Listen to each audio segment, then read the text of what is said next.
गावोगाव वैष्णव सेवा आश्रमाचा एक उपक्रम आहे की मारुती मंदिर जिथं असेल त्या गावामध्ये जायचं आणि तिथं जाऊन हनुमान चालिसेचा उपक्रम सुरू करायचा। तो कसा करायचा? गवळी महाराज म्हणा वाणी महाराज येतील, तिथं 3 दिवसाचं शिबिर घेतील। त्या शिबिरामध्ये गावातले सगळे मुलं काय महिला पुरुष सगळे एकत्र येतील। 3 दिवस प्रशिक्षण दिलं जाईल आणि त्या प्रशिक्षणातून दर शनिवारचं त्या गावामध्ये हनुमान चालिसेचा नियम 15 मिनिटं सुरू केला जातो। असे आमचे 27 गावं आहेत।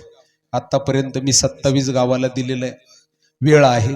त्याच्यामध्ये कुठले कोणाचंही श्रीफळ घेतलं जात नाही, कोणाचंही 4 आणे घेतले जात नाही, कोणाच्या घरी गेलं जात नाही, कस काय बांगला बांधताना कुठा कारागीर काही विचारलं जात नाही। महाराज मारुती मंदिरात येतात, तिथून शिकून आश्रमावर जातात। असे 27 गाव आहे। वैष्णव सेवा आश्रमाचा संकल्प आहे की 100 गावं करायची। त्यामध्ये जे आम्हाला म्हणतील, आम्ही इतके वेळे महाराष्ट्रात कोणी म्हणू द्या, गवळी महाराज तुम्ही आम्हाला 3 दिवस वेळ द्या बरं का हनुमान चालीस, आलो भाऊ 3 दिवस माझ्या खर्चाने मी येऊन उपक्रमाला देईल। दरवर्षी एक वार्षिक सोहळा यावर्षी नजीक चिंचोली गावाला आहे, जिथं 4,500 ते 5,000 राम भक्त एकत्र येणारे।